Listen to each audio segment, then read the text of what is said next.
పెరుగుతున్న petrol diesel ధరలను వెంటనే తగ్గించాలని డిమాండ్ చేస్తూ కాంగ్రెస్ పార్టీ ఇచ్చిన భారత్ బంద్ పిలుపుకు పలు పార్టీలు మద్దతు పలకడంతో ఆంధ్రప్రదేశ్, తెలంగాణ సహా దేశవ్యాప్తంగా పలు రాష్ట్రాల్లో వాహనాలు నిలిచిపోయాయి. పలు ప్రాంతాల్లో వివిధ పార్టీల నేతలను పోలీసులు అరెస్ట్ చేశారు. కడప ఆర్టీసీ బస్టాండ్ ఎదుట కాంగ్రెస్, జనసేన, వామపక్షాలు ధర్నా నిర్వహించాయి. కేంద్ర ప్రభుత్వానికి వ్యతిరేకంగా నినాదాలు చేస్తూ పెరుగుతున్న ధరలు సామాన్యుల నడ్డి విరుస్తున్నాయని, పెట్రోల్ ఉత్పత్తులను జీఎస్టీ పరిధిలోకి తేవాలని డిమాండ్ చేశాయి. విజయవాడలో పండిట్ నెహ్రూ బస్టాండ్ వద్ద తెల్లవారుజామునే విపక్షాలు ఆందోళన చేపట్టాయి.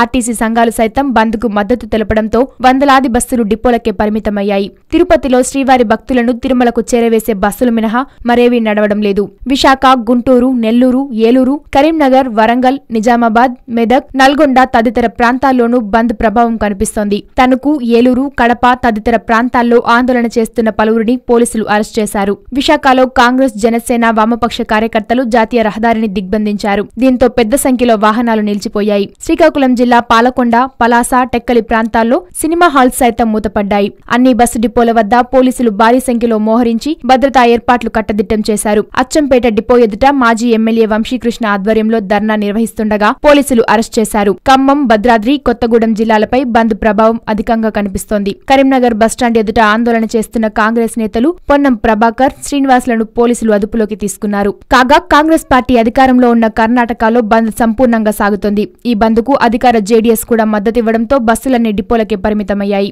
విద్యా, వ్యాపార సంస్థలు మూతపడ్డాయి. బంద్కు మద్దతు తెలిపిన ప్రైవేట్ స్కూళ్ల యాజమాన్యాలు స్వచ్ఛందంగా పాఠశాలలను మూసివేశారు. నేడు జరగాల్సిన డీఈడీ సెకండ్ ఇయర్ పరీక్షలు వాయిదా పడ్డాయి. హలో, మిమ్మల్నే యోయో టీవీ యాప్ డౌన్లోడ్ చేసుకున్నారా? ఇంకా లేదా? మీ యాప్ స్టోర్ కి వెళ్ళి వెంటనే డౌన్లోడ్ చేసుకోండి.